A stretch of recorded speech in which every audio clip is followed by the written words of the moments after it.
Welcome to the Deep Dive. We sift through complex research so you don't have to, bringing you the core insights. Today, our mission is all about a surprisingly complex fruit, the peach. Now, peach allergy, it's everywhere globally, but it's often just seen as, a bit of an itchy mouth. Right, maybe just some OAS. Exactly. But the studies we've dug into, they paint a much more serious picture. There's a real, often overlooked risk for severe systemic reactions. That's absolutely right. And we're really diving deep today, pulling together findings from these major international efforts. Think Europreval plus key data from Japan, France, China. It's quite the collaboration. It sounds massive. It is. And this isn't just counting allergy cases. This is sophisticated stuff using what's called component resolved diagnostics, CRD, to pinpoint the exact protein causing the trouble. Okay, CRD. Let's unpack that a bit. So the big question isn't just, are you allergic to peaches? It's more like, which tiny piece of the peach is your immune system reacting to? Precisely. We're moving beyond those general tests. The skin prick, the overall IgE, we want to know this specific molecular trigger because that tells us where the allergy likely came from, geographically speaking, and maybe more importantly, how bad the reaction might be. Right. Is it going to be that itchy mouth or something much, much worse, like needing an EpiPen? Exactly. And that distinction is crucial for doctors, for patients. For years, trying to compare peach allergy studies from different countries was, frankly, a mess. Different criteria, different tests. It was apples and oranges, pardon the pun. So what changed? Standardization. These big studies use consistent clinical tools like the OSS-3 score, which is validated for grading reactions, mild, moderate, severe.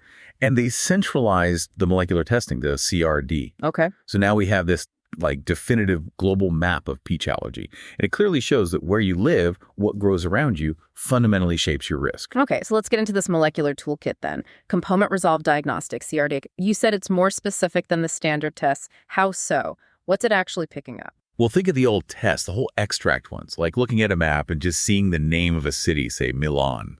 It tells you there's something in the peach causing the reaction, but not the specific street address, not the actual culprit. Just a general location. Right. CRD is like molecular GPS. It zooms right in. It identifies the allergy at the level of the individual protein, this specific molecule right here. And that lets us distinguish between proteins that are, say, common in lots of pollens versus ones unique to the food. That's key for predicting severity. So it gets us past the fuzziness, precision diagnostics. Okay, so for the peach itself, Prunus persica, what are the main molecular players the sources focus on? The ones listed in those big allergen databases. Right. The main lineup includes 5 key components, though one turns out to be less important. We've got, first, PRU-P1. That's a BET-V1-like protein, PR10 family. The classic cross-reactor we see a lot. Okay, PRU-P1. Then PRO-P3. This is the big one in certain areas, the lipid transfer protein, or LTP, notorious. LTP, I heard of that one. Then PRU-P4, which is profilin. Another fairly common cross-reactive protein, often linked to milder reactions. Profilin, okay. Number 4 is PRU-P7. This is a gibberellin-regulated protein, a GRP. Sometimes it's called P-McLine. This one's getting a lot more attention now. PRU-P7, the GRP. Got it. And finally, there's PRU-P2, a thaumatin-like protein, TLP. But the data shows this one doesn't really play a significant role in most places. So PRU-P2 is kind of a minor character in this story. We can sort of set it aside. Pretty much. It was measured, for completeness, comparing across all these European centers. But sensitization was really very similar to what we see with apples, actually. It's useful as a comparison, maybe showing not every protein matters equally. Right. But for understanding the risk, especially severe risk, we really need to zoom in on PRU-P3, the LTP, and this increasingly important one, PRU-P7, the GRP. Okay, so PRU-P3 and PRU-P7, and you're saying right from this molecular level, we're already seeing flags for potential severity. It's not just about having the allergy, but the type based on the protein. Exactly. They are the heavy hitters, you could say. Smaller studies before had already pointed to PRU-P3 being a major marker for severe systemic reactions, especially around the Mediterranean. Right. And PRU-P7, the GRP, was also being linked to serious reactions, particularly over in Japan.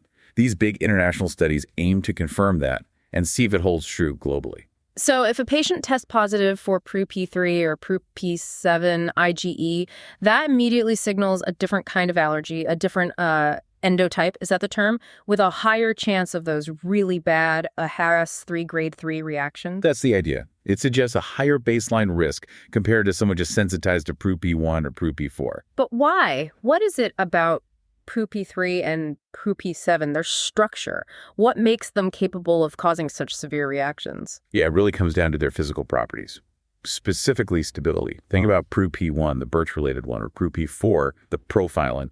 They're generally known to be heat labile. Meaning they break down easily with heat. Exactly. And they're sensitive to digestion, too. So imagine PRU-P1 is like a delicate snowflake.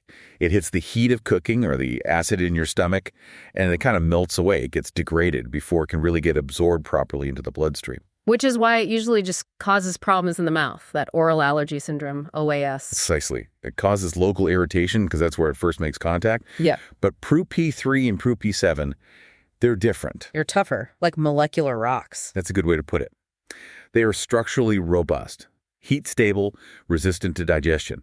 They can survive cooking, processing, the stomach acid, the works. Okay. And because they survive that journey intact, they can pass through the gut lining, enter the bloodstream, and then trigger immune cells, mast cells all over the body, lungs, skin, cardiovascular system. Leading to systemic symptoms, anaphylaxis. Exactly. That difference in stability, that ability to survive and circulate is really the critical biological reason why they're linked to more severe systemic outcomes. Okay, so we have these molecular tools, PRU-P1,3,4,7. Now, let's overlay that onto the world map. You mentioned the big finding from Europreval and the Japanese studies is how regionalized this all is. Peach allergy isn't the same everywhere. Not at all. It's a fantastic example of how our local environment, the plants around us, basically trains our immune system. And that training determines how we react to something as common as a peach. We see really three main patterns emerging across the areas studied. Right, let's break those down. Pattern 1, Northern and Central Europe. This is classic birch tree country, right? You call this the PRU-P1 dominance pattern. Yes. So PRU-P1, that PR10 protein related to birch pollen, was the most common sensitizer overall in Europe. About 55% of the peach allergic Europeans reacted to it. But in places with lots of birch trees like Strasbourg in France or Lodz in Poland, those numbers shot way up. Strasbourg was almost 88% PRU-P1 positive. Wow. So the trigger is clearly the tree pollen in the air. Absolutely clear. The correlation between PRU-P1 sensitization and having IgE antibodies to birch pollen was incredibly strong. A correlation coefficient of 0.9, almost a perfect match. Textbook pollen food syndrome. Textbook PFS. The immune system learns to recognize the birch pollen allergen, BET-V1, during hay fever season. Then, when it encounters the very similar PRU-P1 protein in a peach, it mistakenly attacks it. So if you're listening in, say, Germany or Scandinavia, and you get an itchy mouth from peaches, it's likely starting with the birch pollen you breathe in. The peach is almost like collateral damage. That's a good way to think about it. And symptom-wise. Yeah. Because PRU-P1 is heat labile, as we discussed. It breaks down easily. Right. So the symptoms are typically milder, mostly that oral allergy syndrome, itchy mouth, maybe some brief throat swelling. Annoying, but usually not dangerous. And does this cross-reactivity extend to other foods, too? Oh, yes. Strong links here with other foods containing similar PR10 proteins. Hazelnut is a big one. So one environmental trigger, birch pollen, can lead to reactions to multiple foods in this group. Okay, so that's the north. Birch pollen driving mild, PRU-P1 reactions. Now let's pivot south to the Mediterranean. Things change dramatically there, right? You called this the PRU-P3 dominance pattern. Completely different story. Yeah. This is where the lipid transfer protein, PRU-P3, takes center stage. In places like Madrid, Milan, and especially Athens, the numbers are just flipped. How high are we talking? In Athens, get this, 87.3% of the peach allergic patients were sensitized to PRU-P3, almost 9 out of 10. That's incredible. A total reversal from the north. So what's the driver here? Is it still pollen, some Mediterranean pollen? Well, that's the key difference. Unlike PRU-P1, PRU-P3 sensitization showed only a weak link to pollens overall in these southern regions. The evidence strongly points towards it being primarily food-driven. Ah, so not breathing it in, but eating it. Exactly. It seems to be a primary food allergy. The thinking is the Mediterranean diet often involves eating a lot of fresh, raw peaches, plus other LTP-containing foods like apples, nuts, certain vegetables, year-round. This constant high-dose exposure through the gut seems to be the main way people get sensitized down there. So up north, the lungs are the entry point via pollen. Down south, it's the gut via the food itself. That seems to be the dominant pathway. And remember, PRU-P3 is stable. It survives digestion. Right, the molecular rock. which gives it that potential to cause systemic, potentially life-threatening reactions, not just the local OAS stuff. When doctors see PRU-P3 sensitization in that context, alarm bells for anaphylaxis risks start ringing. Okay, north is PRU-P1 birch mild. South is PRU-P3 food severe. Now, pattern 3 takes us east to Japan. This introduces our other key player, the PRU-P7 dominance pattern. Yes, in the Japanese center they studied, Sagamihara, it was the gibberellin-regulated protein PRU-P7 that was the main allergen.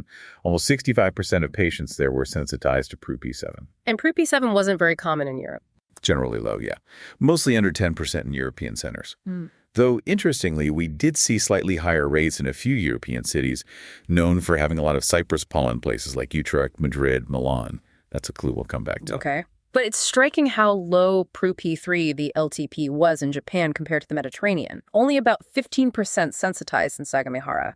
If LTP drives severe allergy, why isn't it a bigger deal in Japan? That's a really interesting question the researchers considered. One strong possibility is diet. If PRU-P3 allergy is primarily driven by high consumption of fresh, raw fruits containing LTPs. Maybe the typical Japanese diet involves less of that compared to the Mediterranean? Exactly. Different eating habits could lead to less primary sensitization via food. Instead, the dominant environmental driver for severe peach allergy in Japan appears to be linked to PRU-P7, which connects us back to pollen, but a different kind of pollen. Okay, so we really need to drill down on PRU-P7 now, this GRP, because the data confirms it's a critical marker for severe reactions, not just in Japan, but potentially everywhere, even where it's less common overall. It's like a universal warning signal. Right, you mentioned those OFSS3 grade 3 reactions earlier, the really severe ones. Can you remind us what that actually involves clinically? Yeah. And how clear is the link with PRU-P7? So grade 3 isn't just an itchy throat or hives. It means serious systemic involvement. We're talking lower airways, asthma-like symptoms, severe trouble breathing, bronchospasm, or even more critically, cardiovascular issues like a drop in blood pressure, or neurological symptoms like loss of consciousness, true anaphylaxis. Okay, life-threatening. Absolutely. And the analysis was clear. Patients who experienced these grade 3 reactions had significantly higher levels of IgE antibodies, specifically against PRU-P7. And also against a related protein found in pollen, CUPIAS7. CUPIAS7. So where is PRU-P7 sensitization actually coming from? If it's not the peach itself primarily and not birch, what's the environmental source? The evidence points overwhelmingly to pollen from trees in the Cupressaceae family. Think cypress trees, which are common across the Mediterranean and increasingly planted elsewhere, and Japanese cedar, which is obviously dominant in Japan. Ah, so that's the cypress connection you hinted at earlier for places like Madrid and Milan. Exactly. The GRP protein in these pollens, like CUPI7, seems to be the primary sensitizer. The immune system learns to react to the pollen GRP, and then it cross-reacts with the similar PRU-P7 protein in the peach. And the data supports this pollen link strongly. Very strongly. When they looked at correlations, IgE levels against PRU-P7 were most tightly linked to IgE against Japanese cedar and cypress pollen. Both had high correlation coefficients, around 0.7. So the Japanese cohort is kind of the perfect natural experiment for this. In a way, yes. Every single peach allergic patient they enrolled in Japan was also sensitized to Japanese cedar pollen. It really highlights that pollen family as the likely starting point for PRU-P7 sensitization there. So it's another type of pollen food syndrome, but unlike the mild birch PRU-P1 type, this cypress cedar PRU-P7 type can lead to severe systemic reactions. That seems to be the crucial difference. Now let's look at that French study you mentioned, the one focusing on areas with high cypress exposure. That really solidified PRU-P7's role, didn't it? It absolutely did. In those southern French regions, PRU-P7 sensitization was found in over 60% of peach allergic patients. Huge numbers. But the really striking finding was about monosensitization. Meaning people were reacting only to PRU-P7, not PRU-P1 or PRU-P3 as well. Correct. Over half, 54% of the patients sensitized to PRU-P7 showed no IgE reactivity to the other main peach allergens like PRU-P1, PRU-P3, or PRU-P4. Wow, so PRU-P7 can cause peach allergy all by itself. It doesn't need help from birch or LTP cross-reactivity. Precisely. It's a primary driver in its own right in those environments. And clinically, the link to severity in that French cohort was undeniable. What did the numbers show? Well, PRU-P7 sensitization was way more common in patients who had experienced those severe grade 3 reactions. About 78% prevalence in the grade 3 group compared to only 39% in the mild grade 1 group. Big difference. Huge. And statistically, the odds ratio calculated showed that being sensitized to PRP7 independently increased the odds of having a grade 3 reaction by nearly 4 times an odds ratio of 3.7. Okay, an odds ratio of 3.7. For someone listening, what does that mean practically? If my test shows PRP7 sensitization. It means your odds of having a severe, potentially life-threatening reaction to peach are almost 4 times higher than someone who isn't sensitized to PRP7. It's a major risk stratification factor. It immediately flags that patient for needing careful management, likely an epinephrine autoinjector, and thorough education. Beyond just being present, the sources also mentioned the sheer biological power of PRP7, how potent it is. Yes, they looked at this using basophil activation tests, BAT. This test basically mixes the allergen with immune cells, basophils, in a lab dish and measures how strongly they react. And PRP7 was potent. Extremely potent. It triggered these immune cells at incredibly tiny concentrations, sub-picomolar levels. The median amount needed to get a half maximal response, the EC50, was just 0.05 nanograms per milliliter. That's minuscule. So even a tiny trace amount of this protein could potentially set off a major reaction in a sensitized person. That's the implication. It has very high biological activity, and again, this ties back to its stability. Like the LTP PRP3, this GRP PRP7 is tough, heat stable, digestion resistant. The molecular rock again? Exactly. That shared characteristic allows both PRP3 and PRP7 to survive the journey through the gut, get into the bloodstream, and trigger those dangerous systemic reactions. Stability equals severity potential. Okay, we've established PRP3, the LTP, as the main driver of severe food-driven peach allergy, especially in the Mediterranean. But it seems even the LTP story has twists. The research from China suggests the driver for LTT allergy can actually change depending on where you are. Yes, this Chinese finding is really important because it adds another layer, almost mirroring the PRP1 story from Northern Europe, but with a severe outcome.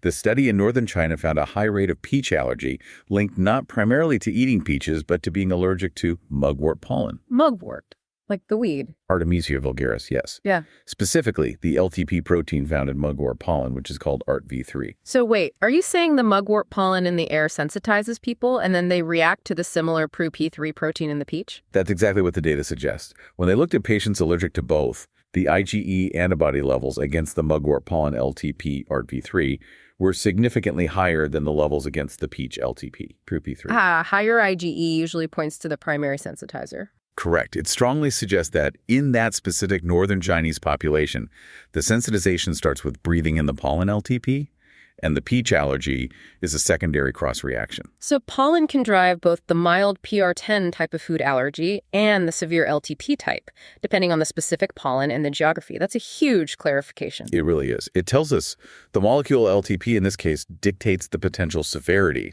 systemic, but the initial trigger pollen versus food dictates where the sensitization is likely coming from geographically. Yeah. So China sees systemic reactions from a pollen food link, while Southern Europe sees systemic reactions mostly from direct food consumption.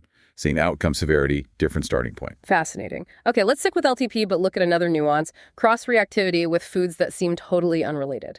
There was an Italian study connecting peach allergy to fennel. That sounds like an odd pairing. Peach is a fruit, fennel is, well, different. It does seem odd botanically, yes. Peach is Rosaceae family, fennel is Apiaceae, but molecularly it makes sense. This Italian study found almost 40%, 58 out of 148 of their peach allergic patients also had clinical allergy to fennel. Almost 40%. That's not trivial. Not at all. And crucially, they found a very strong statistical link, a p-value of 0.00009, extremely significant between the severity of the peach reaction and the severity of the fennel reaction. Okay, p less than 0.001. That's basically saying if you react badly to peaches, you're highly likely to react badly to fennel too. There has to be a common molecular cause. And there is. They identified the major allergen in fennel as a 9-kilodalton LTP protein. When they compared its structure to peach LTP PRP3, they found significant similarity, 74% homology, 58% identity in the amino acid sequence. Close enough for the immune system to confuse them. Exactly. The structural similarity overrides the botanical distance. And clinically, this wasn't just mild cross-reactivity. Were the fennel reactions serious? Because if fennel is now part of the LTP syndrome, that's important dietary advice. Definitely serious. The study reported that reactions to fennel often happen with very small amounts, sometimes just a cumulative dose of 7.5 grams in the food challenges.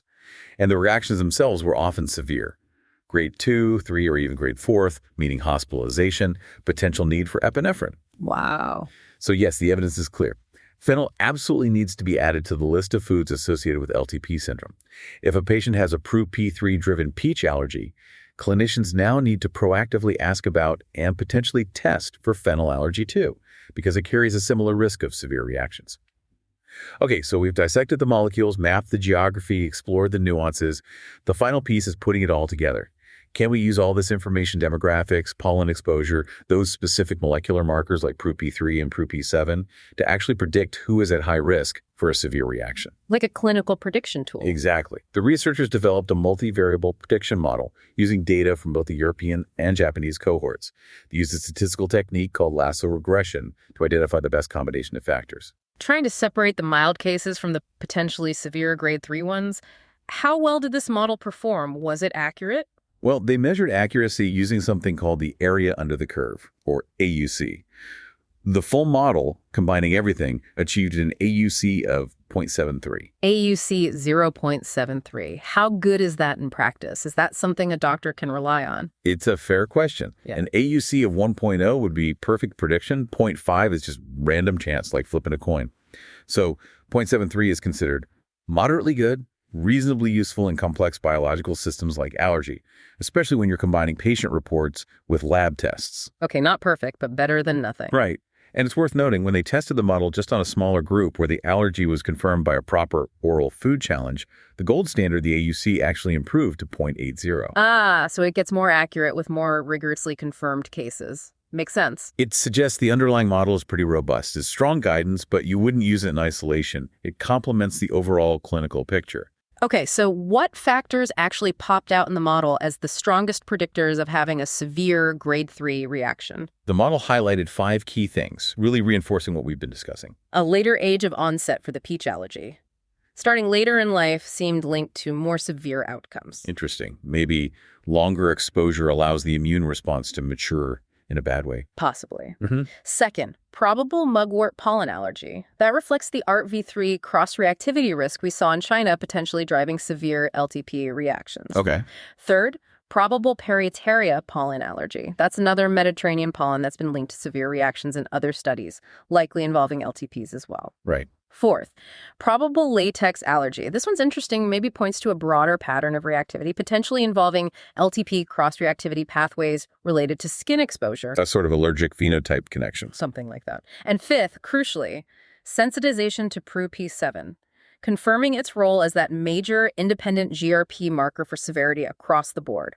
Okay, so age, specific pollens, latex, and PRU-P7 point towards higher risk.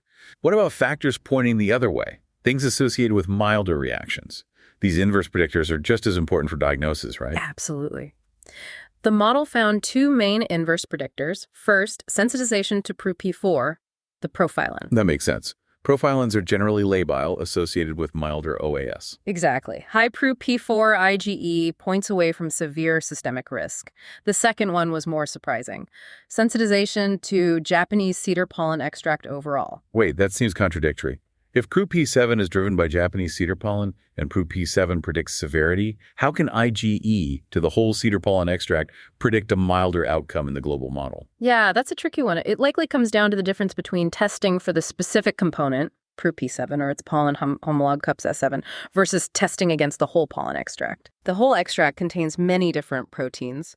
In areas without much cypress or cedar exposure, like Northern Europe, someone might have IgE antibodies to other more dominant cedar cypress pollen allergens like CUP-S1 that just cause typical hay fever, not severe food reactions. Ah, so high IgE to the whole pollen might just be picking up regular hay fever in many people, masking the specific PRU-P7 risk. That's the thinking the model is saying. Just having general pollen allergy isn't the key risk factor for severe food allergy. You need that specific IgE directed against the cross-reactive severity component, PRU-P7 or CUP-S7. High IgE to the bulk extract might actually dilute the signal from the truly high-risk individuals in a global data set. Okay, that clarifies the paradox. Now, the biggest statistical puzzle seemed to be PRU-P3, the LTP.